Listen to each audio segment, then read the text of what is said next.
ମରମ ଗୀତର ମାଷ୍ଟର କହିଲେ ସାରା ଓଡ଼ିଶା ନୁହେଁ ସାରା ଭାରତରେ ଜଣେ ବ୍ୟକ୍ତି 4 ଖଣ୍ଡ ଭଲ୍ୟୁମ୍ କମେଣ୍ଟ୍ରି ଲେଖିଛି। ପ୍ରାୟ 25 ବର୍ଷ ତଳେ ପ୍ରକାଶିତ ବାକ୍ୟ ପ୍ରଚାର କରୁଥିଲି, କିନ୍ତୁ ଲେଖିବା ପାଇଁ ଅନୁମତି ନଥିଲା। କିନ୍ତୁ ଏବେ ପ୍ରକାଶିତ ବାକ୍ୟର 5 ଖଣ୍ଡ ଭଲ୍ୟୁମ୍ ମୁଁ ପ୍ରସ୍ତୁତ କରିଛି। ଏଇଟା ହେଉଛି ତୃତୀୟ ଭାଗ, ଏଇଟା ହେଉଛି ପ୍ରଥମ ଭାଗ, ଏମିତି 5 ଖଣ୍ଡ ପ୍ରସ୍ତୁତ କରିଛି। ଆଉ ପ୍ରକାଶିତ ବାକ୍ୟ ମୁଁ ପ୍ରଚାର କରୁଥିଲି, ଲେଖିବା ପାଇଁ ଅନୁମତି ନଥିଲା। କୋଭିଡ୍ ଟାଇମ୍ରେ ଅନୁମତି ମିଳିଲା। ଗୋଟିଏ ପୁସ୍ତକ ଲେଖିବା ପାଇଁ 2000 ଘଣ୍ଟା, ଆଉ ଗୋଟିଏ ପୁସ୍ତକ ଲେଖିବା ପାଇଁ ଆଉ 2000 ଘଣ୍ଟା, ଏମିତି ଗୋଟେ ଗୋଟେ ଭଲ୍ୟୁମ୍ ପ୍ରସ୍ତୁତ କରିବା ପାଇଁ 2000 ଘଣ୍ଟା ପ୍ରଭୁଙ୍କ ପାଦ ତଳେ ବସିବାକୁ ପଡ଼େ। ମୁଁ କେତେ ଥର ବାଇବେଲ ପଢ଼ିଛି ଆପଣଙ୍କୁ ମୁଁ କହୁନି, କିନ୍ତୁ ମୁଁ ଗୋଟେ ପୁସ୍ତକରେ ଲେଖିଛି ଅମ୍ଳାନ ବ୍ୟକ୍ତିତ୍ୱ। ଦିନେ ସାଧୁ ଅମରେଶ କରାଡ଼ଙ୍କୁ ପଚାରିଥିଲି, ଆପଣ କେତେ ଥର ବାଇବେଲ ପଢ଼ିଛନ୍ତି? ସେ ମୋତେ ଉତ୍ତର ଦେଇଥିଲେ, ଓଡ଼ିଆ ବାଇବେଲ 30 ଥର, ଇଂରାଜୀ ବାଇବେଲ 3 ଥର। ମୁଁ ତାଙ୍କୁ କହିଥିଲି, ମୁଁ ଆପଣଙ୍କ ଠାରୁ ଅଧିକ ପଢ଼ିବି। ମୁଁ ସବୁବେଳେ କୁହେ ଲୋକମାନଙ୍କୁ ବାଇବେଲ ପଢ଼ିବା ପାଇଁ। ମୋ ପୁସ୍ତକ ପଢ଼ନ୍ତୁ ନାହିଁ। ବାଇବେଲ ପଢ଼ିନଥିଲେ ମୋ ପୁସ୍ତକ ପଢ଼ି ବୁଝି ମଧ୍ୟ ପାରିବେ ନାହିଁ। ବାଇବେଲ ପଢ଼ିନଥିଲେ ମୋ ପ୍ରଚାର ମଧ୍ୟ ବୁଝିପାରିବେ ନାହିଁ। ବଡ଼ ବଡ଼ ବକ୍ତାମାନଙ୍କର ପ୍ରଚାର ବୁଝିବା ନିମନ୍ତେ, ଲେଖାଗୁଡ଼ିକ ପଢ଼ି ବୁଝିବା ନିମନ୍ତେ ବାଇବେଲ ପ୍ରଥମ। ବାଇବେଲକୁ ସବୁବେଳେ ପଢ଼ନ୍ତୁ। କିଛି ଦିନ ତଳେ ଜଣେ ପାଷ୍ଟ୍ରିଆଣୀ ପାଳିକା ଆଉ ମୋ ଏ ବହି ଖଣ୍ଡେ ଦିଅ ବୋଲି କହିଲେ। ତୁମେ ବୁଝିପାରିବ ନାହିଁ। ତାକୁ କହିଲି, କାହିଁ କ'ଣ ଲେଖା ହେଇଛି? ଓଡ଼ିଆରେ ତ ଲେଖା ହେଇଛି। ହଁ, ଓଡ଼ିଆରେ ଲେଖା ହେଇଛି, ହେଲେ ବୁଝିପାରିବ ନାହିଁ। ଆଚ୍ଛା, ଏ ଟାଇଟେଲଟା କହିକି ବୁଝେଇଲ ତ, ଅନ୍ତିମ କ'ଣ, ଅମଳ କ'ଣ, ରା କ'ଣ, ସେ କହିପାରିଲ ନାହିଁ। ଟାଇଟେଲଟା ବୁଝିପାରିନ, ଭିତରଟା ବୁଝିବ କି? ତେଣୁ ମୁଁ କହିଲି, ଆଗ ବାଇବେଲ ପଢ଼, ତାପରେ ମୋ ପୁସ୍ତକ ଭିତରକୁ ଯିବ। ପ୍ରଭୁ ଗୌରବ ପାଆନ୍ତୁ। ପ୍ରଭୁଙ୍କୁ ଗୌରବ ଦେଇ କହିବା ହାଲେଲୁୟା। ନିଶ୍ଚିତ ଭାବେ ପ୍ରଭୁ ଏହି ଶେଷ କାଳରେ ପ୍ରକାଶିତ ବାକ୍ୟ ପ୍ରଚାର କରିବା ପାଇଁ ଅନେକ ଦାସମାନଙ୍କୁ ଉଠେଇଛନ୍ତି। ତଥାପି ମୁଁ ଆଜି ପ୍ରକାଶିତ ବାକ୍ୟ କହିବି। ନିର୍ମଳ ଖୋର ବାବୁ ଗତ ଥର ଆସିବା ବେଳେ ପ୍ରକାଶିତ କହିଥିଲେ, ତାଙ୍କ ମନେ ଅଛି କି ନାହିଁ? ନାଇଁ, ମୁଁ ପ୍ରକାଶିତ କହିବି ନାହିଁ ବୋଲି କହିଥିଲି, କିନ୍ତୁ ଆଜି କହିବି। ଆଉ ମନେ ରଖନ୍ତୁ, ମୋର 1 ଘଣ୍ଟା, ବଡ଼ ବଡ଼ ବକ୍ତାମାନଙ୍କୁ 3 ଘଣ୍ଟା ଲାଗିବ।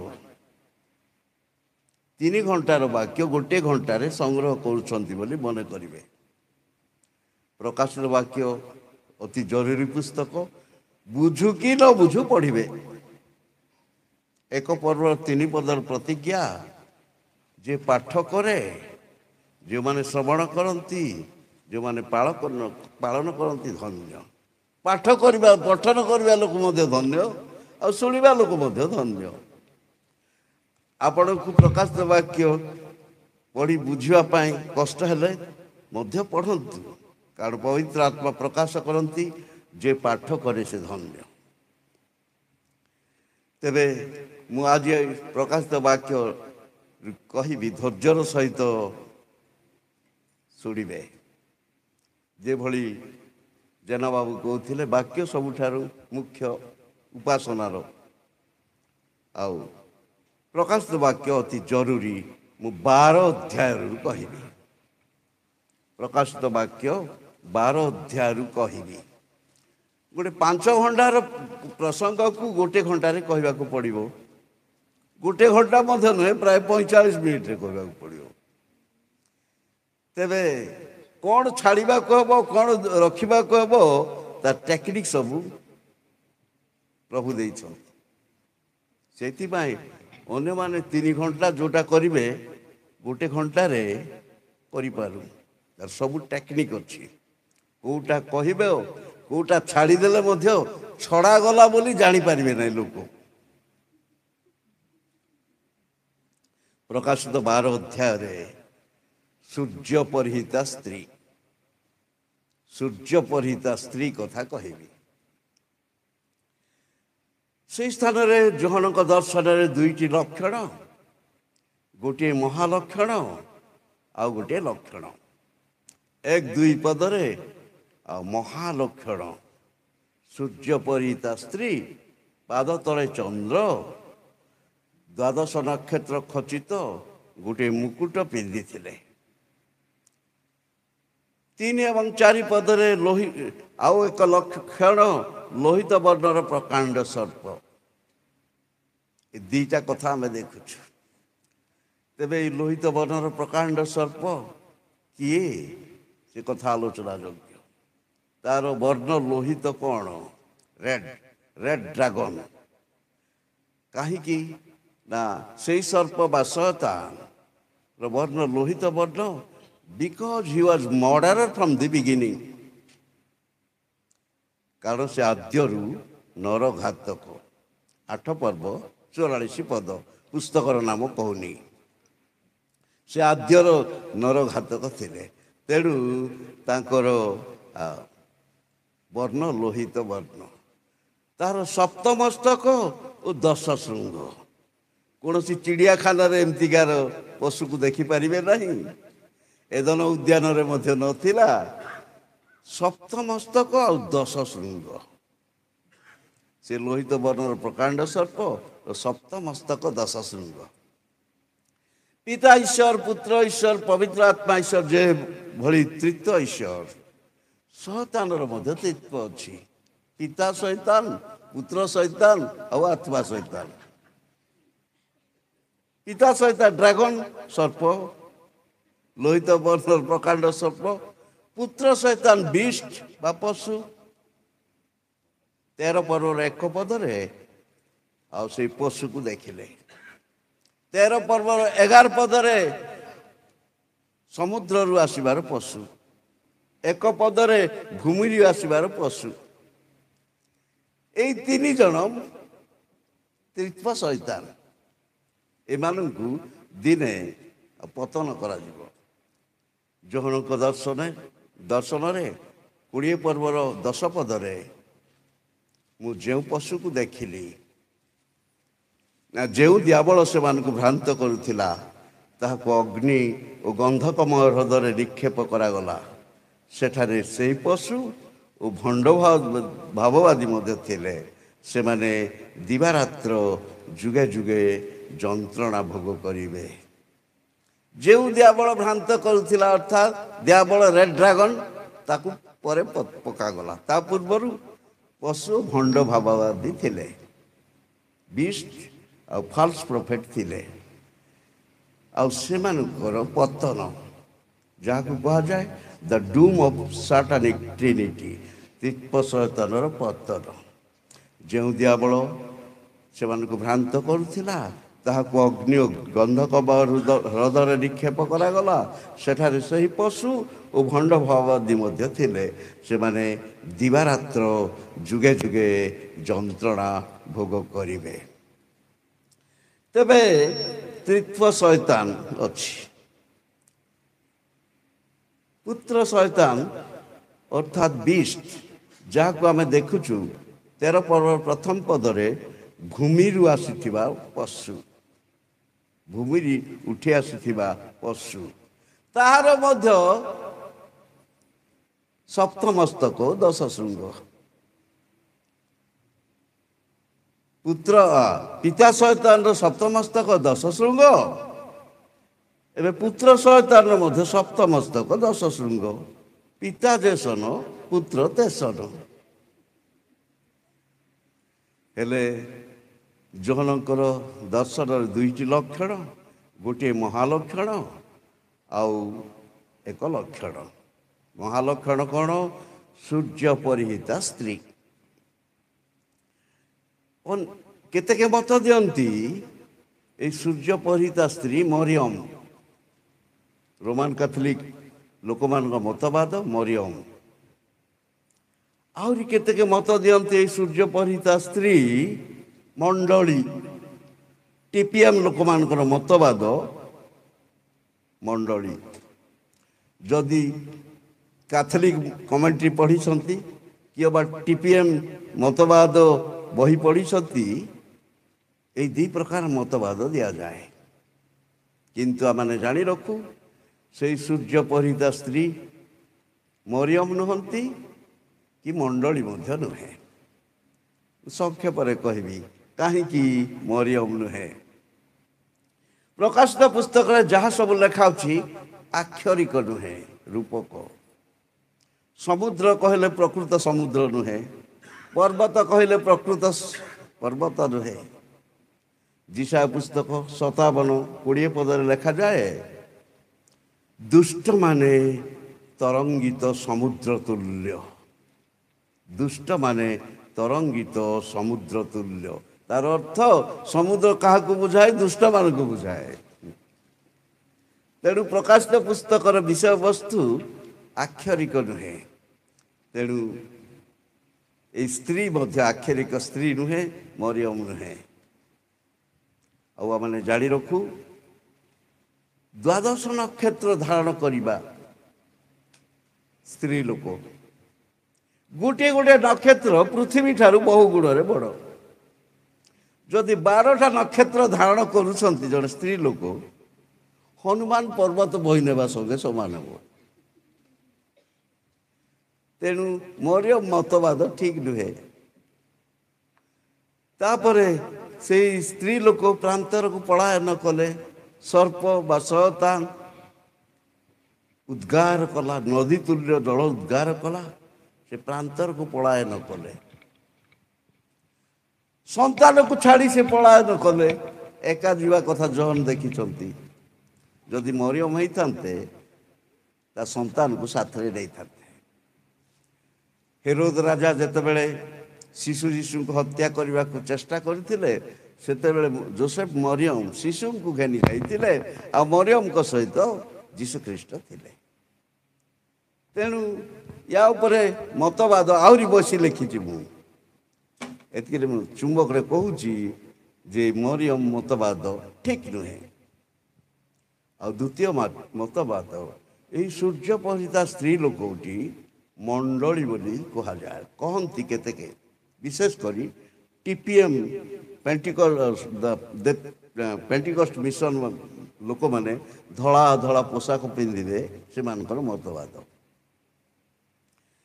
ତେବେ ଏହି ମଣ୍ଡଳୀ ନୁହେଁ। ପ୍ରକାଶିତ 12 ଅଧ୍ୟାୟ ବେଳେ ପୃଥିବୀରେ ମଣ୍ଡଳୀ ନଥିବ। ମଣ୍ଡଳୀର ରାପ୍ଚର ହେଇଥିବ, ମଣ୍ଡଳୀ ନୁହେଁ। କାହିଁକି? ସୂର୍ଯ୍ୟ ପରିହିତା ସ୍ତ୍ରୀ, ସନକ୍ଲୋଥ୍ ଓମ୍ୟାନ୍। ମଣ୍ଡଳୀ ସ୍ତ୍ରୀ ନୁହେଁ, ଓମ୍ୟାନ୍ ନୁହେଁ, କିନ୍ତୁ ଭର୍ଜିନ୍, କନ୍ୟା। ସୂର୍ଯ୍ୟ ପରିହିତା ସ୍ତ୍ରୀକୁ ମଣ୍ଡଳୀ ବୋଲି ମତବାଦ ଦିଅନ୍ତି। ଗୋଟିଏ ଧାଡ଼ିରେ କଟିଯିବ, କାରଣ ମଣ୍ଡଳୀ ସ୍ତ୍ରୀ ନୁହେଁ, କିନ୍ତୁ କନ୍ୟା। ତେବେ এই ମଣ୍ଡଳୀ ମତବାଦ ମଧ୍ୟ ଠିକ ନୁହେଁ, ଯାହା ଟିପିଏମ୍ ବାଲାମାନେ ପ୍ରଚାର କରନ୍ତି। ଯଦି ଟିପିଏମ୍ ବାଲାମାନଙ୍କ ଠାରୁ ଶୁଣିଛନ୍ତି ଆଗରୁ ଏଇ ପ୍ରସଙ୍ଗ, ସେଟାକୁ ୱାଶ କରିଦିଅନ୍ତୁ। ସ୍ତ୍ରୀ ଲୋକଟି ଆଉ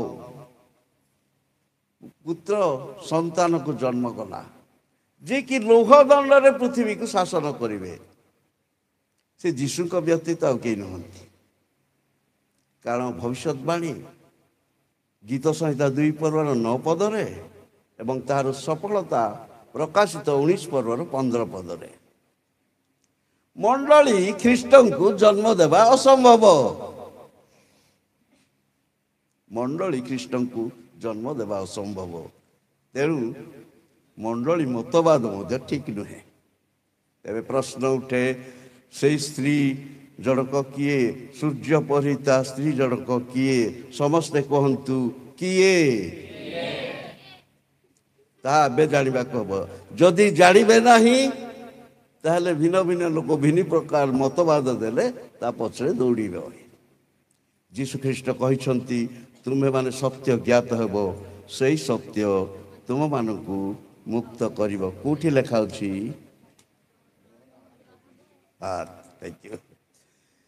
ତେବେ ସତ୍ୟତା ଜାଣିବା ନିମନ୍ତେ ଆମ ହାତରେ ବାକ୍ୟ ରୂପ ଯନ୍ତ୍ର ଅଛି।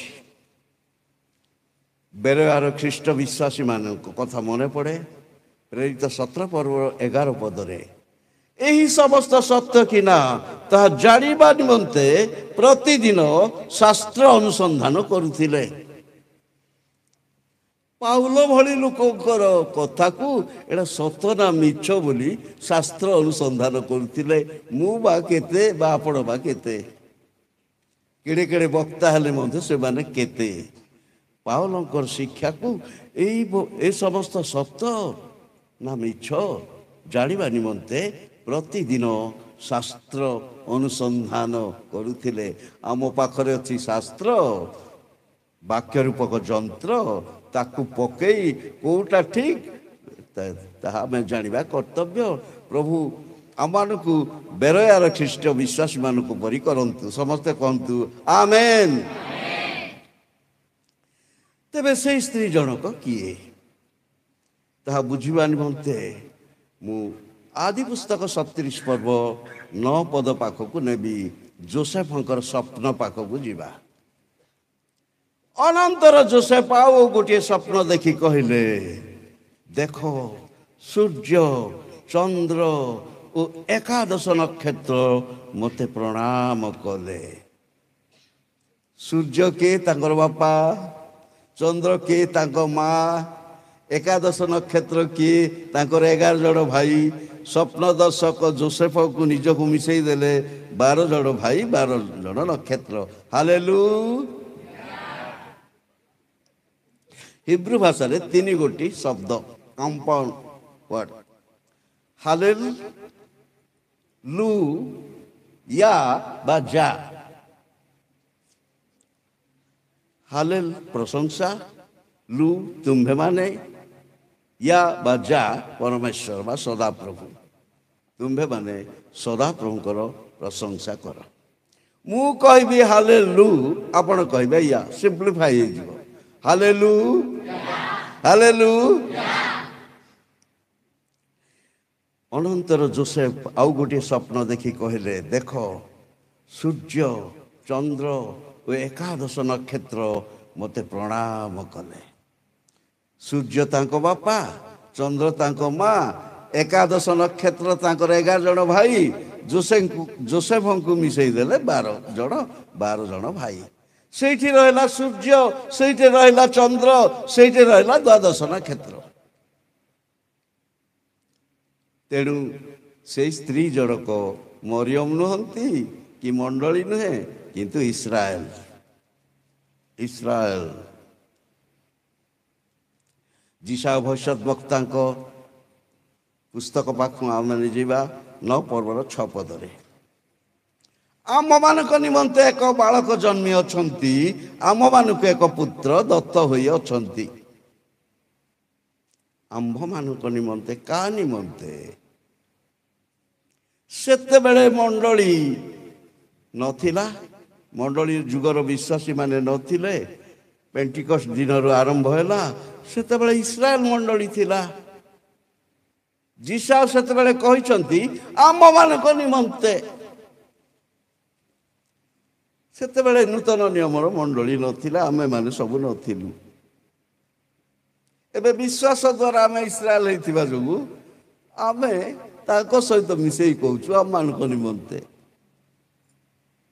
ଯେଉଁ ସମୟରେ ଯିଶା ଭବିଷ୍ୟତ ବକ୍ତା ଲେଖିଲେ ଆମମାନଙ୍କ ନିମନ୍ତେ ଏକ ବାଳକ ଜନ୍ମି ଅଛନ୍ତି, ସେତେବେଳେ ନୂତନ ନିୟମର ମଣ୍ଡଳୀ ନଥିଲା। ଆମ୍ଭମାନଙ୍କ ନିମନ୍ତେ ଅର୍ଥାତ୍ ଇସ୍ରାଏଲ ଲୋକମାନଙ୍କ ନିମନ୍ତେ ଏକ ବାଳକ ଜନ୍ମି ଅଛନ୍ତି। ଇସ୍ରାଏଲ ସ୍ତ୍ରୀ, ଇସ୍ରାଏଲ ଠାରୁ ଯୀଶୁଖ୍ରୀଷ୍ଟଙ୍କର ଜନ୍ମ। ହାଲେଲୁୟା। ଏହାର ସ୍ପଷ୍ଟୀକରଣ ନୂତନ ନିୟମରେ ପାଉଲ କରିଛନ୍ତି। ରୋମୀ ପୁସ୍ତକ 9 ପର୍ବ 4 ଏବଂ 5 ପଦରେ ଇସ୍ରାଏଲ ଲୋକମାନଙ୍କ ନିମନ୍ତେ 7 ଗୋଟି ଆଶୀର୍ବାଦର କଥା ଉଲ୍ଲେଖ କରାଯାଏ। ତାହାକୁ 7 ପ୍ରିଭିଲେଜ ଅଫ୍ ଇସ୍ରାଏଲ ବୋଲି ବାଇବଲ ବିଶାରଦମାନେ ମତ ଦେଇଛନ୍ତି। এই 7 ପ୍ରିଭିଲେଜ ଅଫ୍ ଇସ୍ରାଏଲ କ'ଣ ସେ କଥା ଆମେ ଦେଖୁ।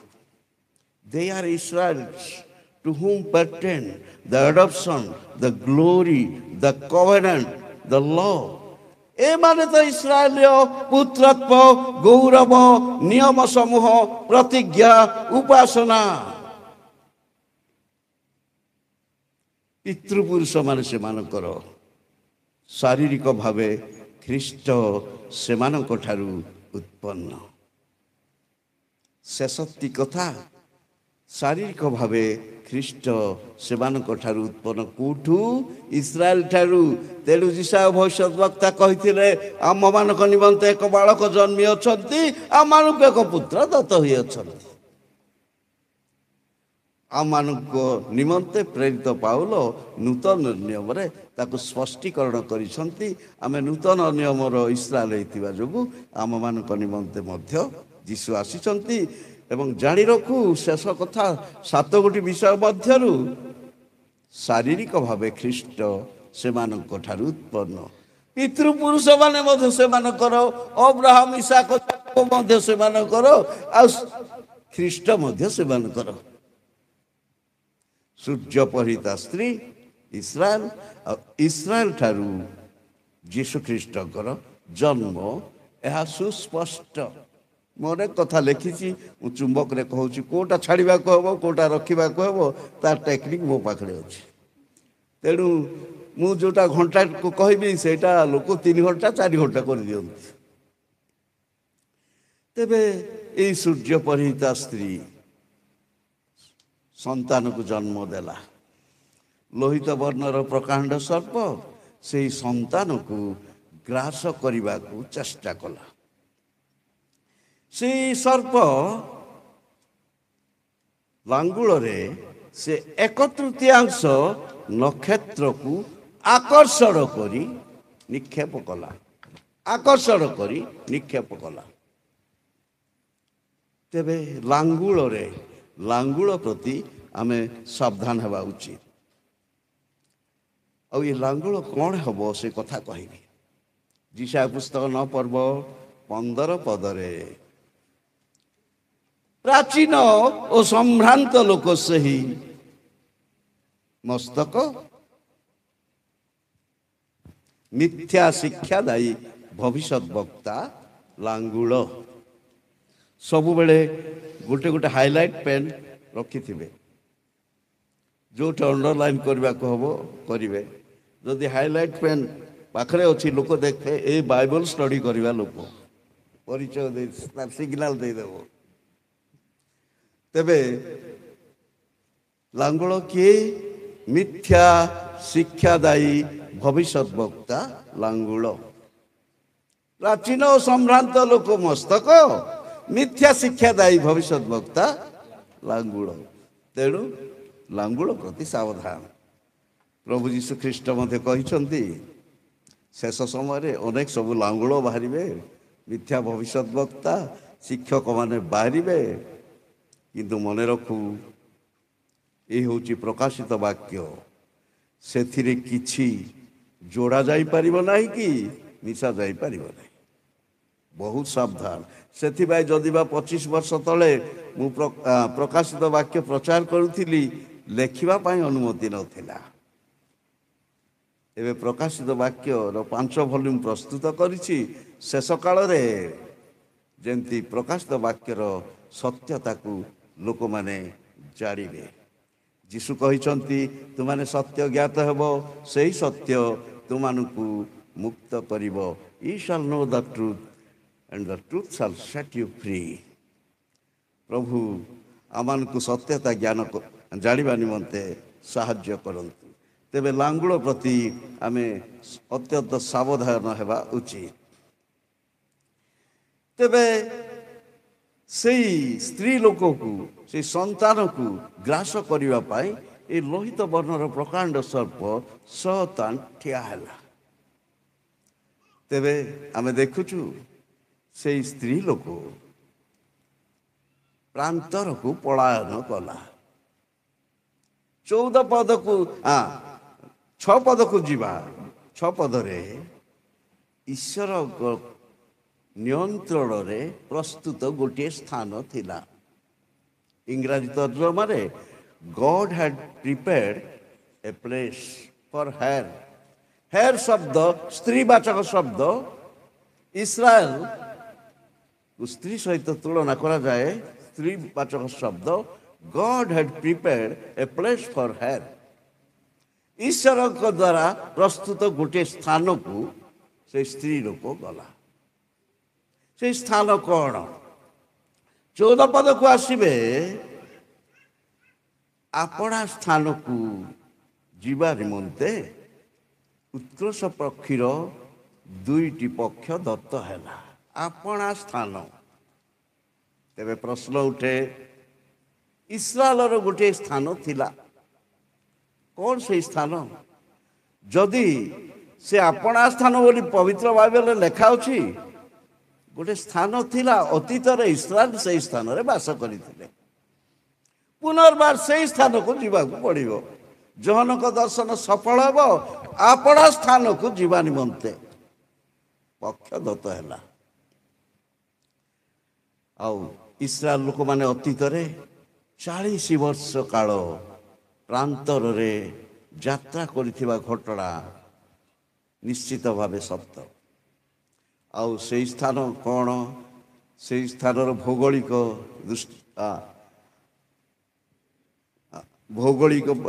ସ୍ଥିତି କେମିତି ଥିଲା ମୁଁ କହିବି। ସେଇ ପ୍ରାନ୍ତର ପୂର୍ବ ଭାଗରେ ଜର୍ଦ୍ଦନ, ପଶ୍ଚିମ ଭାଗରେ ମିଶର, ଉତ୍ତରରେ ଭୂମଧ୍ୟ ସାଗର ଏବଂ ଦକ୍ଷିଣରେ ଲୋହିତ ସାଗର। 264 ବର୍ଗ କିଲୋମିଟର ସେଇ ସ୍ଥାନକୁ ପ୍ରାନ୍ତର କୁହାଯାଉଥିଲା। ଆଉ ସେଇ ସ୍ଥାନରେ ଇସ୍ରାଏଲ ଲୋକମାନେ 40 ବର୍ଷ କାଳକ୍ଷେପଣ କରିଥିଲେ। ସେଇଠାରେ ଗୋଟେ ସୁନ୍ଦର ସ୍ଥାନ ଥିଲା, ଯାହାକୁ ଆରବୀ ଭାଷାରେ ୱାଦି ମୁସା ବା ଭ୍ୟାଲି ଅଫ୍ ମୋଜେସ୍, ମୂଷାଙ୍କର ଉପତ୍ୟକା ବୋଲି କୁହାଯାଏ। ତେବେ ସେଇ ସ୍ଥାନ ଏତେ ସୁନ୍ଦର ସ୍ଥାନ, ସେଇ ସ୍ଥାନରେ ଇସ୍ରାଏଲ ଲୋକମାନେ 40 ବର୍ଷ କାଳ କ୍ଷେପଣ କରିଥିଲେ। ଏବେ ଯୋହନ ପ୍ରକାଶ କରନ୍ତି ଆପଣା ସ୍ଥାନକୁ ଯିବେ। ଇସ୍ରାଏଲ ଲୋକମାନେ ଆପଣା ସ୍ଥାନକୁ ଯିବେ, ଯେଉଁଠାରେ ସେମାନେ କ୍ଷେପଣ କରିଥିଲେ ସେଇ ସ୍ଥାନର କଥା କହିବି। ସମୟ ଆସିଲା। ସେଇ ସ୍ଥାନର ନାମ, ଆଧୁନିକ ନାମ ହେଉଛି ପେଟ୍ରା। ଆଧୁନିକ ନାମ ହେଉଛି ପେଟ୍ରା। এই ପୁସ୍ତକରେ ମାନଚିତ୍ର ସହିତ ପେଟ୍ରା ବିଷୟରେ ମୁଁ ବର୍ଣ୍ଣନା କରିଛି। ତେବେ ସେହି ସ୍ଥାନର ନାମ ପେଟ୍ରା। ତତ୍କାଳୀନ ନାମ ଯାହାକି ପ୍ରାନ୍ତର କୁହାଯାଇଥିଲା, ତାହାର ନାମ ପେଟ୍ରାରେ ପରିଣତ ହେଲା। ରାଜା ସୋଲୋମନଙ୍କ ସମୟରେ ସେଠାରେ ଗୋଟେ ସୁନ୍ଦର ନଗର ସିଟି ତିଆରି ହେଇଥିଲା। ନଗର ନିର୍ମିତ ହୋଇଥିଲା, ତାକୁ ପେଟ୍ରା ବୋଲି କୁହାଯାଉଥିଲା। ଆଉ ତା ସୋଲୋମନଙ୍କ ସମୟରେ ବାଣିଜ୍ୟ କେନ୍ଦ୍ର ସାଜିଥିଲା। ଏହି ପ୍ରକାର ସମୟ ଆସିଲା। 363 ଖ୍ରୀଷ୍ଟାବ୍ଦରେ ଏକ ଭୟଙ୍କର ଭୂମିକମ୍ପ ଦ୍ୱାରା ସେହି ଧନାଢ଼୍ୟ ନଗର ନଷ୍ଟ ହୋଇଗଲା। ତେବେ ନିଶ୍ଚିତ ଭାବେ ସେହି ନଗର ପୁନର୍ବାର ନିର୍ମିତ ହେବ, ନହେଲେ ଆପଣା ସ୍ଥାନକୁ ସେମାନେ ଯିବେ ବା କେମିତି? ବାକ୍ୟ କେମିତି ସଫଳ ହେବ? ଯୋହନଙ୍କ ଦର୍ଶନ ସଫଳ ହେବାକୁ ପଡ଼ିବ ହିଁ ପଡ଼ିବ। ଆକାଶ ପୃଥିବୀ ଲୋପ ପାଇଲେ ସୁଦ୍ଧା ଈଶ୍ୱରଙ୍କ ବାକ୍ୟ କଦାପି ଲୋପ ପାଇବ ନାହିଁ। ଆପଣା ସ୍ଥାନକୁ ଯିବେ। ଠିକ୍ ସମୟରେ ସେହି ସ୍ଥାନରେ ନଗରଟିଏ ନିର୍ମାଣ ହୋଇଥିବ। ଆଉ କେମିତି ହେଇଥିବ? ଇସ୍ରାଏଲ ଦେଶର ବୈଜ୍ଞାନିକମାନେ, ବିଚକ୍ଷଣ ବୈଜ୍ଞାନିକମାନେ ତଳେ ଭୂମି ତଳେ ବଙ୍କରରେ ରହିବେ। ଟେକ୍ନୋଲୋଜି ଏତେ ବଢ଼ିଥିବ, ପେଟ୍ରା ଆକାଶ ଦେଇ କୌଣସି ଯୁଦ୍ଧ ବିମାନ ଯାଇପାରିବ ନାହିଁ, ଯିବା ପୂର୍ବରୁ ଧ୍ୱଂସ ହୋଇଯିବ। ଆଉ ସେମାନଙ୍କର ଜ୍ଞାନ କୌଶଳ ଅତୀବ ମାତ୍ରାରେ ବଢ଼ିଥିବ। ଏଇ ଲୋକମାନେ ଆଉ ସେଇ ସ୍ଥାନରେ ରହିବେ। ମହାକ୍ଲେଶ 3.5 ବର୍ଷ ମହାକ୍ଲେଶ ସମୟରେ ଇସ୍ରାଏଲ ଲୋକମାନେ ସେଇ ନବନିର୍ମିତ ପେଟ୍ରାରେ ରହିବାକୁ ବାଧ୍ୟ ହେବେ। ଆଉ ଭବିଷ୍ୟତବାଣୀ ଅବଶ୍ୟ ସଫଳ ହେବ। ଯୋହନଙ୍କ ଦର୍ଶନରେ ଆପଣା ସ୍ଥାନକୁ ଯିବା ନିମନ୍ତେ ଉତ୍କର୍ଷ ପକ୍ଷୀର ଡେଣା ଦତ୍ତ ହେଲା। ଉତ୍କର୍ଷ ପକ୍ଷୀର ଡେଣା ଦତ୍ତ ହେଲା। ତେବେ ଅତି ଆଧୁନିକ ଧରଣର ନଗର ନିର୍ମିତ ହେବ। ଯେଉଁ ପେଟ୍ରା ନଗର ଧ୍ୱଂସ ପାଇଛି ତାକୁ ପର୍ଯ୍ୟଟକମାନେ ରେଡ୍ ରୋଜ୍ ସିଟି ବୋଲି ଆଖ୍ୟା ଦେଇଛନ୍ତି। କାରଣ ଭଗ୍ନାବଶେଷ ସବୁ ସେ ଅଟ୍ଟାଳିକା ଗୁଡ଼ିକ ଲାଲ ରଙ୍ଗର ଗୋଲାପ ବର୍ଣ୍ଣର ଘର ଗୁଡ଼ିକ ଦେଖୁଛି। ସେ ମୁଁ ଚିତ୍ରରେ ଦେଇଛି, ଆପଣ କେତେବେଳେ ଦେଖିପାରିବେ। ତେବେ ପେଟ୍ରା ନଗର ପୁନର୍ବାର ନିର୍ମିତ ହେବ। ଆପଣା ସ୍ଥାନକୁ ଇସ୍ରାଏଲ ଲୋକମାନେ ଯିବେ। ସେଥିପାଇଁ ଉତ୍କର୍ଷ ପକ୍ଷୀର ପକ୍ଷ ଦତ୍ତ ହେଲା। ଉତ୍କର୍ଷ ପକ୍ଷୀର ମନେ ପଡ଼ୁଛି ଯାତ୍ରା 19 ପର୍ବ 4 ପଦରେ ଇସ୍ରାଏଲ ଲୋକମାନଙ୍କ ବିଷୟରେ, ଆଉ ଆମେ ମିଶରରୁ ଆଣିଲୁ ଉତ୍କର୍ଷ ପକ୍ଷୀର ନ୍ୟାୟ ଆଣିଲୁ, ତୁମେମାନେ ତାହା ଦେଖିଅଛ। ତାର ଅର୍ଥ କ୍ଷିପ୍ର ବେଗ, ଉତ୍କର୍ଷ ପକ୍ଷୀ କ୍ଷିପ୍ର ବେଗ ଏବଂ ନିରାପଦା। ଏବେ ଉତ୍କର୍ଷ ପକ୍ଷୀର ଡେଣା ଦତ୍ତ ହେଲା। ଏହି ପ୍ରକାର ସମୟ ଆସିବ। ଆପଣ ଜାଣନ୍ତି ଯେ ସର୍ବପ୍ରଥମେ ଇସ୍ରାଏଲ ଦେଶର ବୈଜ୍ଞାନିକମାନେ ଗ୍ଲୋବ୍ ମାଷ୍ଟର ପ୍ଲେନ୍ ଆବିଷ୍କାର କରିଥିଲେ, ଉଦ୍ଭାବନ କରିଥିଲେ। ଗ୍ଲୋବ୍ ମାଷ୍ଟର ପ୍ଲେନ୍, ସେଇ ଯୁଦ୍ଧ ବିମାନରେ 10,000 ସୈନ୍ୟ ବସିପାରିବେ। ସେମାନଙ୍କର ଜିନିଷପତ୍ର ଯୁଦ୍ଧ ସାମଗ୍ରୀକୁ ଉଡ଼େଇ ନେଇପାରିବ ଏକାଥରକେ। 10,000 ସୈନ୍ୟ ସେମାନଙ୍କର ଜିନିଷପତ୍ର ଯୁଦ୍ଧ ସାମଗ୍ରୀକୁ ଉଡ଼େଇ ନେବା ପରି ଗୋଟେ ବିରାଟକାୟ ଯୁଦ୍ଧ ବିମାନ ସର୍ବପ୍ରଥମେ ପୃଥିବୀରେ ଇସ୍ରାଏଲ ଦେଶ ଆବିଷ୍କାର କରିଥିଲା। ଆଉ ଏଇଭଳି ଟେକ୍ନୋଲୋଜି ଆହୁରି ବଢ଼ିବ। ଗ୍ଲୋବ୍ ମାଷ୍ଟର ପ୍ଲେନ୍ ଅପେକ୍ଷା ଆହୁରି ବଡ଼ ଧରଣର ବିମାନ ସେମାନେ ପ୍ରସ୍ତୁତ ଯେ କରିବେ ନାହିଁ ଏ କଥା କୁହାଯାଇ ନପାରେ। ଏହି ପ୍ରକାର ବିରାଟକାୟ ଯୁଦ୍ଧ ବିମାନ ପ୍ରସ୍ତୁତ କରାଯିବ। ଆଉ ସେଇ ବିମାନରେ ବଡ଼ ବଡ଼ ଅକ୍ଷରରେ ତାର 2ଟି ଡେଣା ୱିଙ୍ଗରେ ଲେଖା ହେଇଥିବ ଇଗଲ୍। ଉତ୍କର୍ଷ ପକ୍ଷୀ ବୋଲି ଲେଖା ହେଇଥିବ। ଆଉ ସେଇ ବିମାନରେ ଇସ୍ରାଏଲ ଲୋକମାନଙ୍କୁ ଏକାଥରେ ବୋଝେଇକି ନେଇ ପେଟ୍ରାରେ ଲ୍ୟାଣ୍ଡିଂ କରେଇବେ। ଯୋହନଙ୍କ ଦର୍ଶନ ସଫଳ ହେବ। ଉତ୍କର୍ଷ ପକ୍ଷୀର ଡେଣା ଦତ୍ତ ହେଲା। ସେଇ ସ୍ତ୍ରୀ ଲୋକ ପ୍ରାନ୍ତରକୁ ଉଡ଼ିଯିବା ନିମନ୍ତେ ଉତ୍କର୍ଷ ପକ୍ଷୀର ଡେଣା ଦତ୍ତ ହେଲା। ଏହି ପ୍ରକାର ଦିନ ଆସିବ। ଟେକ୍ନୋଲୋଜି ଆହୁରି ବଢ଼ିବ। ଗ୍ଲୋବ୍ ମାଷ୍ଟର ପ୍ଲେନ୍ ଠାରୁ ଆହୁରି ବିରାଟକାୟ ବିମାନ ଇସ୍ରାଏଲର ବୈଜ୍ଞାନିକମାନେ ପ୍ରସ୍ତୁତ କରିବେ। ଆଉ ସେଠାରେ ଇସ୍ରାଏଲ ଲୋକମାନଙ୍କୁ ଭର୍ତ୍ତି କରି ଏକାଥରେ ପେଟ୍ରାରେ ନେଇ ଲ୍ୟାଣ୍ଡିଂ କରେଇବେ। 3.5 ବର୍ଷ ମହାକ୍ଲେଶ ସମୟରେ ସେମାନେ ନିରାପତ୍ତାରେ ବାସ କରିବେ। ସମସ୍ତେ କୁହନ୍ତୁ ଆମେନ୍। ତେବେ ସେଇ ସ୍ତ୍ରୀ ଲୋକ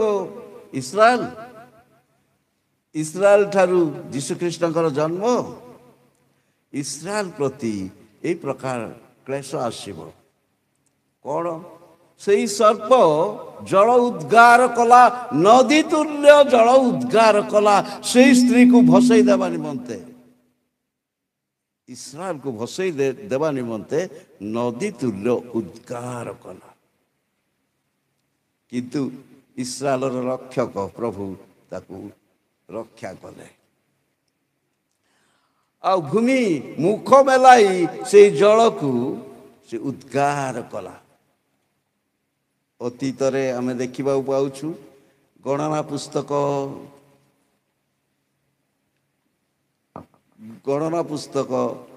16:32 କୋରହ ସନ୍ତାନ ଗଣକୁ ମୁଖ ମେଲେଇ ଗ୍ରାସ କରିଥିଲା, ତାହାର ପୁନରାବୃତ୍ତି ନ ହେବ ଆଉ କାହିଁକି? ଭୂମି ମୁଖ ମେଲାଇ ସେ ରକ୍ଷା କଲା। ଆଉ କେତେକ ବାଇବଲ ବିଶାରଦ ମଧ୍ୟ ମତ ଦିଅନ୍ତି ଇସ୍ରାଏଲ ଦେଶ ବିରୁଦ୍ଧରେ ସୈନ୍ୟ ସାମନ୍ତ, ଖ୍ରୀଷ୍ଟାନୀର ସୈନ୍ୟ ସାମନ୍ତ ଯେତେବେଳେ ଯିବେ, ସ୍ୟାଣ୍ଡ ଷ୍ଟୋନ ବାଲୁ ଝଡ଼କା ସୃଷ୍ଟି ହେବ ଏବଂ ସେମାନଙ୍କୁ ବିନାଶ କରିବ। ଏହି ପ୍ରକାର ଭାବେ ଇସ୍ରାଏଲ ଲୋକମାନେ ହଟିଯିବେ। ତେବେ ଏଇ 3.5 ବର୍ଷ କ୍ଲେଶ ସମୟରେ ଇସ୍ରାଏଲ ଲୋକମାନେ ଆପଣା ସ୍ଥାନରେ ବାସ କରିବେ।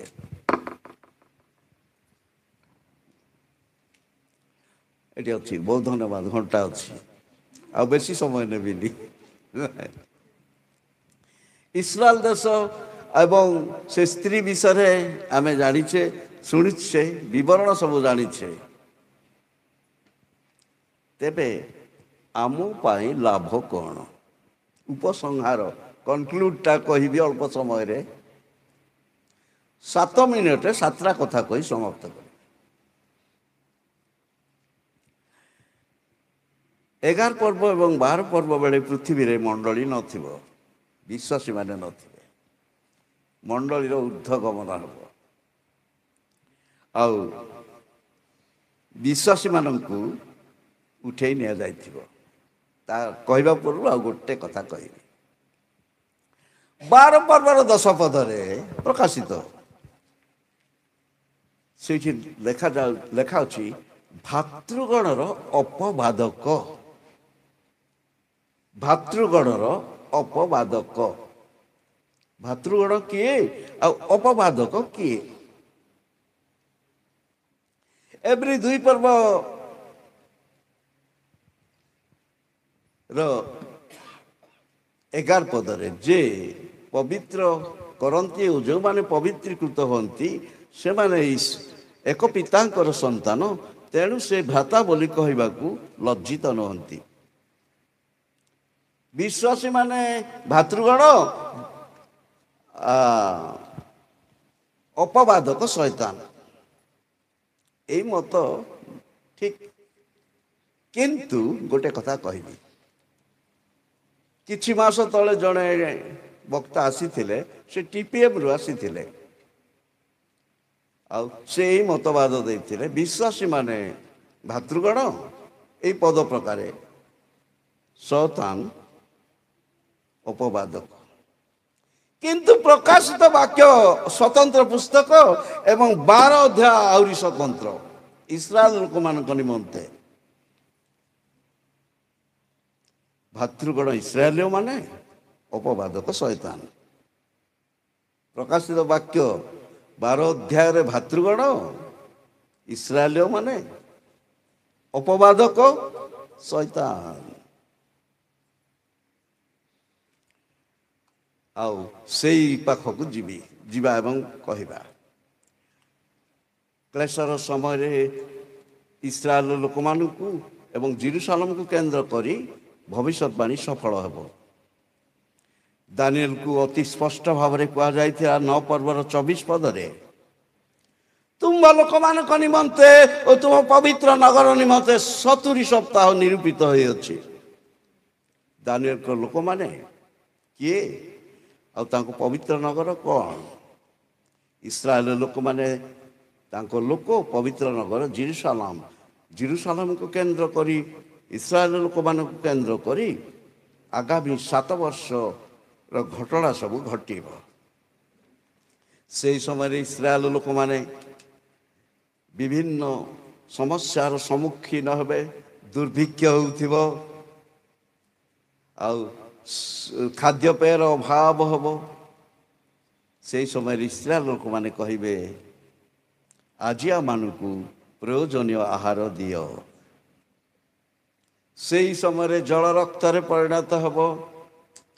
ଆଉ କ୍ଲେଶ ସମୟ ଆସିବ, ସେହି ସମୟରେ ଅସମ୍ଭାଳ ହୋଇ ସେମାନେ କହିବେ ତୁମର ରାଜ୍ୟ ଆସୁ। ଏବେ ମଣ୍ଡଳୀ ଯୁଗରେ ପ୍ରାର୍ଥନା ଆମେ କରୁଛୁ ତୁମର ରାଜ୍ୟ ଆସୁ। କେତେକ ମଣ୍ଡଳୀରେ ସ୍ୱର୍ଗୀୟ ପ୍ରାର୍ଥନା ସ୍ୱର୍ଗସ୍ଥ ପ୍ରାର୍ଥନା ଥରେ ହୁଏ, ଆଉ କେତେକ ମଣ୍ଡଳୀରେ 2 ଥର ହୁଏ। କାଥଲିକ ମଣ୍ଡଳୀ ମାନଙ୍କୁ ତାର ଲେଖା ନାହିଁ, ସ୍ୱର୍ଗସ୍ଥ ପ୍ରାର୍ଥନା କରୁଥିବେ। ଆଉ କେତେ ମଣ୍ଡଳୀରେ ସ୍ୱର୍ଗସ୍ଥ ପ୍ରାର୍ଥନା କରାଯାଏ ନାହିଁ। କାହିଁକି ଯୀଶୁ କହିଛନ୍ତି ଅତଏବ ତୁମେମାନେ ଏହି ପ୍ରକାରେ ପ୍ରାର୍ଥନା କର, ପ୍ରେ ଲାଇକ୍ ଦିସ୍ ମ୍ୟାନର। ଏହି ପ୍ରକାରେ ତାର ଅର୍ଥ ଏଇଟାକୁ ଘୋଷି ଶୁଆ ପାଠ ପରି କର ନାହିଁ, ଏମିତି ଅର୍ଥ ନୁହେଁ। ତେଣୁ ସେମାନେ କରନ୍ତି ନାହିଁ। ସେଠି କ'ଣ କ'ଣ ସବୁ ମେଥଡ଼ ଅଛି। ପ୍ରଭୁକୁ ଧନ୍ୟବାଦ।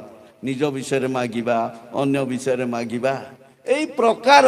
କିନ୍ତୁ ଏଇଟାକୁ ଘୋଷି କର ଏଇ ଅର୍ଥ କହିନାହାନ୍ତି ବୋଲି କେତେକ ମତ ଦେଇ ସ୍ୱର୍ଗସ୍ଥ ପ୍ରାର୍ଥନା କରନ୍ତି ନାହିଁ। କିନ୍ତୁ ଯେହେତୁ ବାକ୍ୟର ଏକ ଅଂଶ ବିଶେଷ, ତାହା ଏକ ବାକ୍ୟ, ତେଣୁ ବାକ୍ୟକୁ ଆମେ ମନେ ରଖିବା କିଛି ଭୁଲ ନୁହେଁ। ତେବେ ତୁମର ରାଜ୍ୟ ଆସୁ। ଆମେ ଯେତେ ଛେଚି ବାଡ଼େଇ ତୁମର ରାଜ୍ୟ ଆସୁ ବୋଲି ମଧ୍ୟ ଆସିବ ନାହିଁ। ଗୋଟେ ସର୍ତ୍ତ, ଦିନ ଆସିବ ଇସ୍ରାଏଲ ଲୋକମାନେ ତୁମର ରାଜ୍ୟ ଆସୁ ବୋଲି ପ୍ରାର୍ଥନା କରିବେ। ସେମାନଙ୍କର ପ୍ରାର୍ଥନା ସହିତ 2000 ବର୍ଷର ମଣ୍ଡଳୀ ଯୁଗର ବିଶ୍ୱାସୀମାନଙ୍କର ପ୍ରାର୍ଥନା ମିଳି ପୃଥିବୀକୁ ଶାନ୍ତି ରାଜ୍ୟ ଆସିବ। ହାଲେଲୁୟା। ସେହି କ୍ଲେଶର ସମୟରେ ଇସ୍ରାଏଲ ଲୋକମାନେ ନିଜ ଦେଶ ଛାଡ଼ି ଆରବର ବଣ ଜଙ୍ଗଲକୁ ଯାଇଥିବେ, ଆଶ୍ରୟ ନେଇଥିବେ। ଯିଶାୟା ପୁସ୍ତକ 21 ଅଧ୍ୟାୟ 13 ପଦ ପାଖକୁ ଯିବା, ସେଇଠାରେ ଅଣ୍ଡରଲାଇନ୍ କରନ୍ତୁ। ହେ ଦଦାନୀୟ ପଥିକ ଦଳ, ତୁମ୍ଭେମାନେ ଆରବର ବନ ମଧ୍ୟରେ ରାତ୍ରି ଯାପନ କରିବ। ଯେଉଁ ଜନ ତୃଷିତ ଥିଲା ସେମାନେ ତାହା ନିକଟକୁ ଜଳ ଆଣିଲେ। ଟେମା ଦେଶବାସୀମାନେ ଭକ୍ଷ୍ୟ ନେଇ ପଳାତକମାନଙ୍କ ସଙ୍ଗେ ସାକ୍ଷାତ କଲେ। ଇସ୍ରାଏଲ ଲୋକମାନେ ନିଜ ସ୍ଥାନ ଛାଡ଼ି ଆରବର ବଣ ଜଙ୍ଗଲରେ ଆତ୍ମଗୋପନ କରିଥିଲେ। ସେମାନଙ୍କୁ ଯେଉଁମାନେ ଜଳ ପାନ କରିବାକୁ ଦେବେ ସେମାନେ ଧନ୍ୟ, ଯେଉଁମାନେ ଖାଦ୍ୟ ସେମାନଙ୍କୁ ଦେବେ ସେମାନେ ଧନ୍ୟ। ଏହି ପ୍ରକାର ଅବସ୍ଥାରେ କେତେକ ବିଜାତୀୟ ଲୋକମାନେ, ମୁସଲିମ ଲୋକମାନେ ମଧ୍ୟ ସେଇ ବଣ ଜଙ୍ଗଲରେ ରହୁଥିବା ଇସ୍ରାଏଲ ଲୋକମାନଙ୍କୁ ସହାନୁଭୂତି ଦେଖାଇବେ। ସେମାନଙ୍କ ବସ୍ତ୍ର ମଳିନ ହୋଇଯାଇଥିବ, ନୂଆ ବସ୍ତ୍ର ପିନ୍ଧିବାକୁ ଦେବେ। ଚିରା ହୋଇଯାଇଥିବ, ଘରକୁ ନେଇ ନୂଆ ବସ୍ତ୍ର ପିନ୍ଧେଇବାକୁ ଦେବେ। ଏ ପ୍ରକାର ସମୟ ଆସିବ, ସେମାନେ ଦଦାନୀୟ ପଥିକ ଦଳ ସାଜିଥିବେ, କାରାଭାନ ସେମାନେ ସାଜିଥିବେ। ହେ ଦଦାନୀୟ ପଥିକ ଦଳ, ତୁମ୍ଭେମାନେ ଆରବର ବନ ମଧ୍ୟରେ ରାତ୍ରି ଯାପନ କରିବ। ଯେଉଁ ଜନ ତୃଷିତ ଥିଲା ସେମାନେ ତାହା ନିକଟକୁ ଜଳ ଆଣିଲେ। ଟେମା ଦେଶବାସୀମାନେ ଭକ୍ଷ୍ୟ ନେଇ ପଳାତକମାନଙ୍କ ସଙ୍ଗେ ସାକ୍ଷାତ କଲେ। এই ଭବିଷ୍ୟତବାଣୀ ଦିନେ ସଫଳ ହେବ। ଦିନେ ପ୍ରଭୁ ଯୀଶୁ କହିବେ, ମୁଁ କ୍ଷୁଧିତ ଥିଲି, ମୋତେ ଭୋଜନ କରିବାକୁ ଦେଲ। ମାଥ୍ୟୁ 25 ପର୍ବ କଥା କହୁଛି, 37 ପଦରୁ। ମୁଁ ତୃଷିତ ଥିଲି, ପାନ କରିବାକୁ ଦେଲ। ଆଉ ମୋତେ ବସ୍ତ୍ର ପରିଧାନ କରେଇଲ। ସେଇ ଜିହୁଦୀ ଲୋକମାନଙ୍କୁ, ଇସ୍ରାଏଲ ଲୋକମାନଙ୍କୁ ଯେଉଁମାନେ ବସ୍ତ୍ର ପରିଧାନ କରିଥିବେ, ଚିରା ଲୁଗା ବଦଳରେ ଭଲ ଲୁଗା ଦେଇଥିବେ, ମଳି ଲୁଗା ବଦଳରେ ନୂଆ ଲୁଗା ଦେଇଥିବେ, ସେମାନଙ୍କୁ କହିବେ ମୋତେ ବସ୍ତ୍ର ପରିଧାନ କରେଇଲ। ଆହୁରି ଲେଖା ହେଉଛି, ମୁଁ କାରାଗାରରେ ଥିଲି। ପାସପୋର୍ଟ ନଥାଏ, ପଳେଇ ଯାଇଥିବେ, ପୁଲିସର କବ୍ଜାରେ ପଡ଼ିବେ, ପ୍ରଶାସନ କାରାଗାରରେ ରଖିବ। ସେତେବେଳେ କେତେ ଲୋକ ସହାନୁଭୂତି ଦେଖେଇ କାରାଗାରକୁ ଯିବେ ଆଉ ସଂଖାଳିବେ। ସେଥିପାଇଁ ମୁଁ କାରାଗାରରେ ଥିଲି। ଏହି ଭବିଷ୍ୟତବାଣୀ ପ୍ରଥମେ ଇସ୍ରାଏଲ ଲୋକମାନଙ୍କ ଠାରେ ସଫଳ ହେବ, ପରେ ଆମେ କଲମୀ ହେଇଥିବାରୁ ପରେ ଆମଠାରେ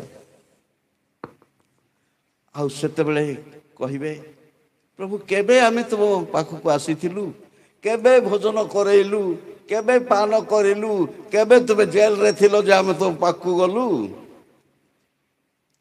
ଉତ୍ତରଟା ବଢ଼ିଆ କରି ଯୀଶୁ କହିଛନ୍ତି 40 ପଦରେ, ମୋର କ୍ଷୁଦ୍ରତମ ଭାତୃଗଣ ମଧ୍ୟରୁ କରିଥିବାରୁ ମୋତେ କରିଅଛ। କ୍ଷୁଦ୍ରତମ ଭାତୃଗଣ, ଅଣ୍ଡରଲାଇନ୍।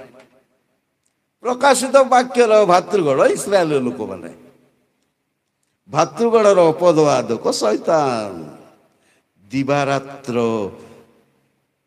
ଏଇ ଇସ୍ରାଏଲ ଲୋକମାନଙ୍କ ବିରୁଦ୍ଧରେ ସେ କାର୍ଯ୍ୟ କରେ। ଭାତୃଗଣର ଅପବାଦକ 10 ପଦରେ ପବିତ୍ର ଆତ୍ମା ଉଲ୍ଲେଖ କରନ୍ତି ଭାତୃଗଣର ଅପବାଦକ। ତେବେ ଆମେ କନକ୍ଲୁଜନକୁ ଯିବା। ସବୁ ଇନଫର୍ମେସନ୍ ଆମେ ଜାଣୁଛୁ, କିନ୍ତୁ ଆମ ପାଇଁ ଲାଭ କ'ଣ, ଆମର କର୍ତ୍ତବ୍ୟ କ'ଣ? ପ୍ରକାଶିତ 12 ଅଧ୍ୟାୟ ବେଳେ ପୃଥିବୀରେ ମଣ୍ଡଳୀ ନଥିବ, ମଣ୍ଡଳୀର ଊର୍ଦ୍ଧ୍ୱଗମନ ହେବ। ମଣ୍ଡଳୀର ଊର୍ଦ୍ଧ୍ୱଗମନ ପରେ ପୃଥିବୀକୁ କ୍ଲେଶ ମହାକ୍ଲେଶ ଆସିବ। ଏହା କଥାରେ ନୁହେଁ, ମାତ୍ର ପବିତ୍ର ଶାସ୍ତ୍ରୀୟ ପ୍ରମାଣ। 7 ଗୋଟି କଥା 7 ମିନିଟରେ କହିବି, ତାପରେ ଆମେ ସମାପ୍ତି କରିବା।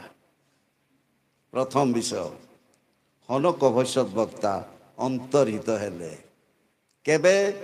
ଜଳପ୍ଳାବନ ଆସିବା ପୂର୍ବରୁ ହନୋକ ଭବିଷ୍ୟତ ବକ୍ତା ଅନ୍ତର୍ହିତ ହେଲେ। Enoch translated before the deluge come to this earth. ହନୋକ ଭବିଷ୍ୟତ ବକ୍ତାଙ୍କର ଅନ୍ତର୍ହିତ ମଣ୍ଡଳୀ ଊର୍ଦ୍ଧ୍ୱଗମନ ରେପ୍ଚରର ନିଦର୍ଶନ ବା ଛାୟା ସ୍ୱରୂପ, ମହାଜଳପ୍ଳାବନ କ୍ଲେଶର ନିଦର୍ଶନ। ନମ୍ବର 1। ନମ୍ବର 2, ଇସ୍ରାଏଲ ଲୋକମାନେ ସୁଫସାଗର ପାରି ହେଲେ। ମିଶ୍ରୀୟ ଲୋକମାନେ ସୁଫସାଗରରେ ବୁଡ଼ି ମଲେ। ଇସ୍ରାଏଲ ଲୋକମାନେ ଯେତେବେଳେ ସୁଫସାଗର ପାରି ହେଲେ 5 କିଲୋମିଟର ଅକୁରିୟମ ନିଶ୍ଚୟ ଜାଣିଛନ୍ତି, ପାଣିରେ ବକ୍ସରେ ମାଛକୁ ରଖାଇ ତାକୁ ଅକୁରିୟମ ବୋଲି କୁହାଯାଏ। ଏକ ନ୍ୟାଚୁରାଲ ଅକୁରିୟମ 5 କିଲୋମିଟର ବ୍ୟାପୀ ପରମେଶ୍ୱର କରିଥିଲେ। ହାଲେଲୁୟା। ଇସ୍ରାଏଲ ଲୋକ ପାରି ହେବା ନିମନ୍ତେ 2 ସାଇଡରେ 5 କିଲୋମିଟର ରାସ୍ତା ପଡ଼ିଲା। ଇସ୍ରାଏଲ ଲୋକମାନେ ଗଲେ।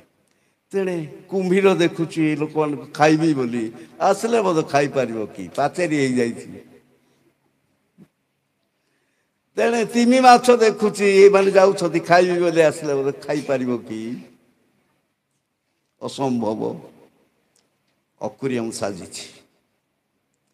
ଇସ୍ରାଏଲ ଲୋକମାନେ ସୁଫସାଗର ପାରି ହେଲେ, ମିଶ୍ରୀୟ ମାନେ ସୁଫସାଗରରେ ବୁଡ଼ି ଗଲେ। ଇସ୍ରାଏଲ ଲୋକମାନେ ପାରି ହେବା ମଣ୍ଡଳୀ ଊର୍ଦ୍ଧ୍ୱଗମନ ରେପ୍ଚରର ନିଦର୍ଶନ। ମିଶ୍ରୀୟ ମାନେ ସୁଫସାଗରରେ ବୁଡ଼ି ମରିବା କ୍ଲେଶର ନିଦର୍ଶନ। 2ଟା ହେଲା। ନମ୍ବର 3, ଯୋସେଫ ଆସ୍ନତ ନାମ୍ନୀ କନ୍ୟାକୁ ବିବାହ କରିଥିଲେ। ଆଜି 41 ପଦର 45 ପଦରେ ଯୋସେଫ ଯୀଶୁଖ୍ରୀଷ୍ଟଙ୍କର ନିଦର୍ଶନ, ଆସ୍ନତ ନାମ୍ନୀ କନ୍ୟା ମଣ୍ଡଳୀର ନିଦର୍ଶନ। ମୁଁ ପ୍ରଥମ ଭାଗରେ ବର୍ଣ୍ଣନା କରିଛି, ପ୍ରାୟ 10ଟା ପଏଣ୍ଟ ବର୍ଣ୍ଣନା କରିଛି। ପ୍ରଥମ ଭାଗରେ ଯେତେବେଳେ ଭାଇମାନଙ୍କୁ ପରିଚୟ ଦେଲେ ଯୋସେଫ, ଗୋଟେ ରୁଦ୍ଧ କୋଠରୀରେ ଦେଉଛନ୍ତି ପରିଚୟ ଦେବା ବେଳେ ଆସ୍ନତ ନାମ୍ନୀ ବିଜାତୀୟ କନ୍ୟା ଉପସ୍ଥିତ ନଥିଲେ। ରହସ୍ୟଜନକ। ଏହା ହିଁ ରହସ୍ୟାବୃତ। ପବିତ୍ର ବାଇବଲରେ ପ୍ରତି ସ୍ଥାନରେ ରହସ୍ୟାବୃତ ଅଛି। ସେଇ ମିଷ୍ଟ୍ରି ଗୁଡ଼ିକ ଜାଣିବା ଆବଶ୍ୟକ। ସେଇ ବିଜାତି କନ୍ୟା ସେତେବେଳେ ଥିଲେ ସେ କୋଉଠି? ଅନ୍ତଃପୁରରେ। ମଣ୍ଡଳୀର ଊର୍ଦ୍ଧ୍ୱଗମନ ହେଇ ସାରିଥିବ, ତାପରେ ଇସ୍ରାଏଲ ଲୋକମାନଙ୍କୁ ପରିଚୟ ଦେବେ। ହାଲେଲୁୟା। ଯୋସେଫ ଯୀଶୁଖ୍ରୀଷ୍ଟଙ୍କର ନିଦର୍ଶନ। ଆଉ ଯୋସେଫଙ୍କ ସମୟରେ ଆମେ ଦେଖୁ जोसेफ आसनत को विवाह करथिले। आसनत नामनी कन्या को से विवाह करथिले। केबे से विवाह करथिले ताहा ही आलोचना योग्य। मिस्र देश को 7 वर्ष दुर्भिक्ष आसीबा पूर्वरु जोसेफ आसनत को विवाह करथिले। हालेलुया। आगे जोसेफंकर विवाह तापरे दुर्भिक्ष, मिस्र देश को दुर्भिक्ष, प्रथमे रैप्चर तापरे क्लेश। 3टा कथा है। चतुर्थ विषय मूसा मध्य जीशु ख्रीष्ट निदर्शन। Moses is also a type of Jesus Christ. मूसांकर विवाह मेष शावक विवाहर निदर्शन। मूसा केबे विवाह करथिले? मिस्र देश को दंड आसीबा पूर्वरु मूसा विवाह करथिले। प्रथमे विवाह तापरे दंड। मंडली ऊर्ध्वगमन हेबो, क्लेश आसीबो। केतरा हला? 4टा ना 5टा? 4। नंबर 5 इस्राएल लोक माने नहक समय रे जहाज रे नहक परिवार 8 प्राणी सुरक्षित हेले। तापरे 40 दिवारात्र वृष्टि हैला। ए माने सुरक्षित हेबा मंडलीर ऊर्ध्वगमन रैप्चर निदर्शन। और 40 दिवारात्र वृष्टि क्लेशर निदर्शन। केतरा हला? 5टा 6टा। षष्ठ विषय लोट को सदम गमोरा बाहर कर दिया गला। तापरे गंधक अग्निवृष्टि है। विश्वासी मान को उठे निया जावा परे पृथ्वी को क्लेश आसीबो। लास्ट बट नॉट लीस्ट शेष विषय जीशु निजे कहिसंती। नहक समय जे प्रकार घटी थिला, लोटों समय जे प्रकार घटी थिला, मनुष्य पुत्र आगमन समय से प्रकार घटिब। तेणु विश्वासी मान को उठे निया जीवो, तापरे पृथ्वी को क्लेश आसीबो। तेबे आमे क्लेश पाई प्रस्तुत हेबा ना मंडलीर ऊर्ध्वगमन पाई प्रस्तुत हेबा? सेटा आम निमंते लाभ हेले। एबे भी सोलोमन कर गीत पाकु टिके नेबी आउ कहिबी। कौन सेटा? 2 अध्याय 8 ରୁ 13 पद परम गीत। सोलोमन को गीत कहले परम गीत। 2 अध्याय 8 ରୁ 13 पद। ए तुम प्रियतम गौरव देखो से पर्वतगण उपरे कूदी कूदी उपपर्वतगण उपरे डेई डेई आसुअछंती। मोहर प्रियतम हरिण और तरुण मृग तुल्य। देखो से आम्भ मान प्राचीर पछे ठिया हुअछंती। से झरकार अनाउछंती। से जाली परदा बाटे आपणा को देखाउछंती। मोहर प्रियतम कथा कहले और से मते कहले, हे मोहर प्रिय मोहर सुंदरी उठ बाहरी आस। कारण देखो शीत काल गत हैला, वृष्टि शेष हो गला, भूमि रे पुष्प प्रस्फुटित होउछि, पक्षीगणर गायन काल उपस्थित। आम्भ मानक देश रे घुघुर रव शुणा जाउछि। डिम्बुरी वृक्ष सब पक्क फल मान पक्क करुछि और द्राक्षालता पुष्पित होई सुबास देउछि। हे मोहर प्रिय मोहर सुंदरी उठ बाहरी आस। 10 पदरे जहा लेखा 13 पदरे मध्य ताहा लेखा। कौन लेखा? हे मोहर प्रिय मोहर सुंदरी उठ बाहरी आस। से स्थान रे अंडरलाइन करंतु, हे मोहर प्रिय मोहर सुंदरी उठ बाहरी आस। पवित्र आत्मा गोटे विषय को गोटे स्थान रे 2 थर लिखिछंती। जदि गोटे विषय को पवित्र आत्मा 2 थर लिखती ता निश्चय अति गुरुत्वपूर्ण। हे मोहर प्रिय मोहर सुंदरी उठ बाहरी आस। ମଣ୍ଡଳୀ ଉଠିବ ଏବଂ ବାହାରିଯିବ। ତାପରେ କ୍ଲେଶ ଆସିବ, ମଣ୍ଡଳୀ ଉଠିବ ବାହାରିଯିବ। ହେ ମୋହର ପ୍ରିୟ, ମୋହର ସୁନ୍ଦରୀ, ଉଠ ବାହାରି ଆସ। ଗୋଟିଏ ବିଷୟକୁ ପବିତ୍ର ଆତ୍ମା ଦୁଇଥର ଉଲ୍ଲେଖ କରିଛନ୍ତି। ହେଲେ ଆମେ ଉଠି ବାହାରି ଯିବା ପାଇଁ ପ୍ରସ୍ତୁତ ହେବା। ଦୁଇଟି ଯୋଗ୍ୟତା, ଉଠି ବାହାରି ଯିବାକୁ ହେଲେ ଦୁଇଟା ଯୋଗ୍ୟତା, ଗୋଟେ ପ୍ରିୟ ଆଉ ଗୋଟେ ସୁନ୍ଦରୀ। ଖ୍ରୀଷ୍ଟଙ୍କ ପ୍ରେମ ବିଶ୍ୱାସୀ ଠାରେ ରହିବ। ଆଉ ଖ୍ରୀଷ୍ଟଙ୍କ ପ୍ରେମ କଥାରେ ନୁହେଁ କିନ୍ତୁ କାର୍ଯ୍ୟରେ। ପ୍ରେମ ବିଷୟରେ ପ୍ରଚାର କରିବା ସହଜ, ପ୍ରେମକୁ କାର୍ଯ୍ୟରେ ପରିଣତ କରିବା ଅତି କଷ୍ଟ। ପ୍ରଥମ ବଂଶାବଳୀ 11 ଅଧ୍ୟାୟର କଥା 17-19 ପଦର କଥା ଟିକେ କହିବି। ଦାଉଦ ଦୁର୍ଗମ ସ୍ଥାନରେ ଥିଲେ। ପଲେଷ୍ଟିୟ ସୈନ୍ୟମାନେ ଥିଲେ ବେଥଲିମ୍ ଦ୍ୱାର ନିକଟରେ ଥିଲେ। ଦାଉଦ ତୃଷାର୍ତ୍ତ ହେଇ କହିଲେ 17 ପଦରେ, କେହି ଯେବେ ବେଥଲିମ୍ ନଗର ଦ୍ୱାର ନିକଟସ୍ଥ କୂପଜଳ ପାନ କରିବାକୁ ମୋତେ ଦିଅନ୍ତା କି? ସେତେବେଳେ 3 ଜଣ ବୀର ବାହାରିଲେ। ପ୍ରାଣମୂର୍ଚ୍ଛା ଉଦ୍ୟମ କରି ସେମାନେ କୂପଜଳ ଆଣି ଦାଉଦଙ୍କ ଆଗରେ ଉପସ୍ଥାପନ କଲେ। କିନ୍ତୁ ଦାଉଦ ତାହା ପାନ ନ କରି ଉଜାଡ଼ି ଦେଲେ, ଭୂମିରେ ଉଜାଡ଼ି ଦେଲେ। କାହିଁକି? କାହିଁକି କୁହନ୍ତୁ ସମସ୍ତେ, କାହିଁକି? ସେ ତୃଷିତ ଥିଲେ ଆଉ ସେ କହୁଥିଲେ ବେଥଲିମ୍ ନଗର ଦ୍ୱାର ନିକଟସ୍ଥ କୂପଜଳ ମୋତେ ପାନ କରିବାକୁ ଦିଅନ୍ତା କି? 3 ଜଣ ଗଲେ, ଆଣିଦେଲେ, ପିଇଲେ ନାହିଁ, ଢାଳିଦେଲେ। ରହସ୍ୟାବୃତ, ଏହା ନିଶ୍ଚୟ ରହସ୍ୟାବୃତ। ବାଇବଲର ପ୍ରତି ସ୍ଥାନରେ ନିଗୁଢ଼ ତତ୍ତ୍ୱ ଭରି ରହିଛି। ସେଥିପାଇଁ ହଜାର ହଜାର ବର୍ଷ ରିସର୍ଚ୍ଚ କଲେ ମଧ୍ୟ ସରୁନାହିଁ। ସେ ଢାଳି ଦେଲେ ଭୂମିରେ। ଆଉ ସେତେବେଳେ କାହିଁକି ଢାଳିଲେ? ଏ ଦାଉଦ, ତୁମେ କଦାପି ତାହା ପାନ କରିବ ନାହିଁ। ତାହା ସାଧାରଣ ଜଳ ବୋଲି ଭାବିବ ନାହିଁ। ସେମାନେ ପ୍ରାଣପଣ କରି ଆଣିଥିବା ରକ୍ତ ପାନ କରିବ ନାହିଁ। ଦାଉଦ ଯୀଶୁଖ୍ରୀଷ୍ଟଙ୍କର ନିଦର୍ଶନ, ଏହି 3 ଜଣ ବିଶ୍ୱାସୀମାନଙ୍କର ନିଦର୍ଶନ।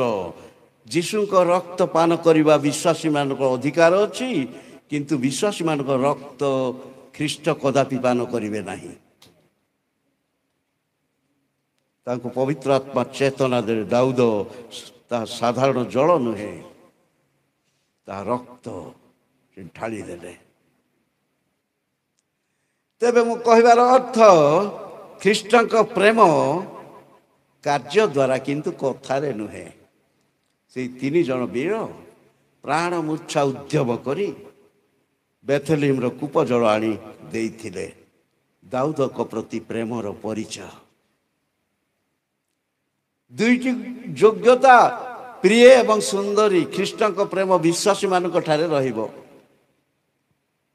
8 ପର୍ବ 35 ପଦରେ ରୋମୀରେ, ଖ୍ରୀଷ୍ଟଙ୍କ ପ୍ରେମରୁ କିଏ ଆମମାନଙ୍କୁ ବିଚ୍ଛିନ୍ନ କରିବ? କି କ୍ଲେଶ, କି ସଙ୍କଟ, କି ତାଡ଼ନା, କି ଦୁର୍ଭିକ୍ଷ, କି ଉଲଙ୍ଗତା, କି ବିପଦ, କି ଖड्ग। କେତେଟା କଥା ପାଉଲ ଲେଖିଛନ୍ତି। ଖ୍ରୀଷ୍ଟଙ୍କ ପ୍ରେମରୁ କିଏ ଆମମାନଙ୍କୁ ବିଚ୍ଛିନ୍ନ କରିବ? କି କ୍ଲେଶ, କି ସଙ୍କଟ, କି ତାଡ଼ନା, କି ଦୁର୍ଭିକ୍ଷ, କି ଉଲଙ୍ଗତା, କି ବିପଦ, କି ଖड्ग। ଏବେ କାଉଣ୍ଟିଂ କରିବ ନାହିଁ, ଆଗରୁ କରିବ। ହାଇଲାଇଟ୍ ପେନ୍ ରଖିଥିବ, କାଉଣ୍ଟିଂ କର। ଠିକ୍ 7 ଗୋଟି କଥା ପାଉଲ ପ୍ରକାଶ କରନ୍ତି। 6ଟି ହେଉଛି ଖड्ग। ପାଉଲଙ୍କୁ ଯେତେବେଳେ ଖड्ग ବିଦ୍ଧ କରି ହତ୍ୟା କରାଗଲା, ସେ ଖड्गକୁ ଦେଖି ହତାଶ ହେଇ ନଥିଲେ। ତାଙ୍କ ପୂର୍ବ ଲେଖାକୁ ସେ ସ୍ମରଣ କଲେ। ପବିତ୍ର ଆତ୍ମା ତାଙ୍କୁ ଶକ୍ତି ଦେଲେ। ସେ ଖड्ग ବିଦ୍ଧ ହୋଇ ତାଙ୍କୁ ହତ୍ୟା କରାଯାଇଥିଲା। ଖ୍ରୀଷ୍ଟଙ୍କ ପ୍ରେମ କଥାରେ ନୁହେଁ କିନ୍ତୁ କାର୍ଯ୍ୟରେ। ଖ୍ରୀଷ୍ଟଙ୍କ ପ୍ରେମରୁ କିଏ ଆମମାନଙ୍କୁ ବିଚ୍ଛିନ୍ନ କରିବ? କି କ୍ଲେଶ, କି ସଙ୍କଟ, କି ତାଡ଼ନା, କି ଦୁର୍ଭିକ୍ଷ, କି ବିପଦ, କି ଉଲଙ୍ଗତା, କି ଖड्ग। ପ୍ରଥମ ବିଷୟ ହେଉଛି ଖ୍ରୀଷ୍ଟଙ୍କ ପ୍ରେମ। हे मोहर प्रिय मोहर सुंदरी सौंदर्य साजिବାକୁ ହେବ କାହିଁରେ ସୌନ୍ଦର୍ଯ୍ୟ କାହିଁରେ ସୌନ୍ଦର୍ଯ୍ୟ କ'ଣ ସିନହ ପର୍ବତର କଥା ମୁଁ ସ୍ମରଣ କରାଇଦେବି ଯାତ୍ରା 34:19 ପଦରେ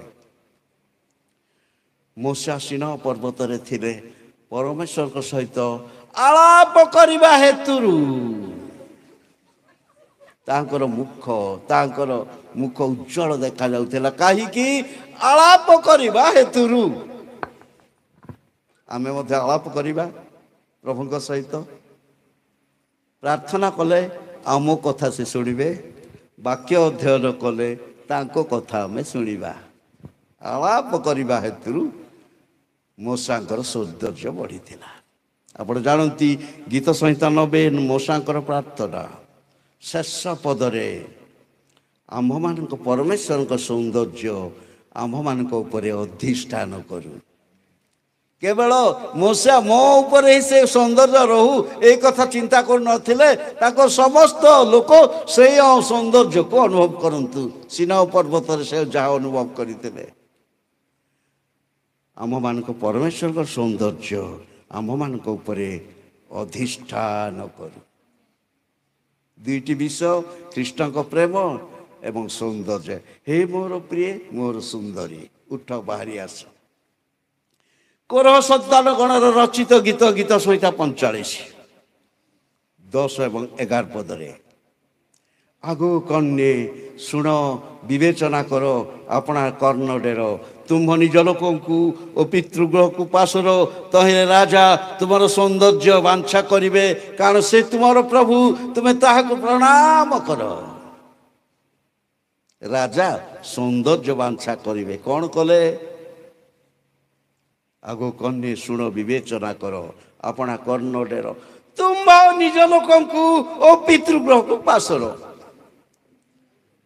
ଜଣେ ବାଇବଲ ବିଶାରଦ ତାଙ୍କ ନାଁ ଶୁଣିଥିବେ ୱିଲିୟମ ବ୍ରାନହାମ ସେ ପ୍ରାୟ 1200ଟା ପୁସ୍ତକ ଲେଖିଛନ୍ତି ଆଶ୍ଚର୍ଯ୍ୟ ଲାଗେ ଅବଶ୍ୟ ସେ ଲେଖିନାହାନ୍ତି ତାଙ୍କ ପ୍ରଚାରକୁ ଯାହା ରେକର୍ଡ ହେଇଥିଲା ତାଙ୍କ ଲୋକମାନେ ଲେଖିଛନ୍ତି ଏଇ ଜଗତର ବିଷୟବସ୍ତୁକୁ ଐକାବୋତ ବୋଲି ସେ ବର୍ଣ୍ଣନା କରନ୍ତି ହିବ୍ରୁ ଭାଷାରେ ଐକାବୋତ ପ୍ରଥମ ସାମୁଏଲ 4:21 ପଦରେ ଐକାବୋତର ଅର୍ଥ ହୀନ ଗୌରବ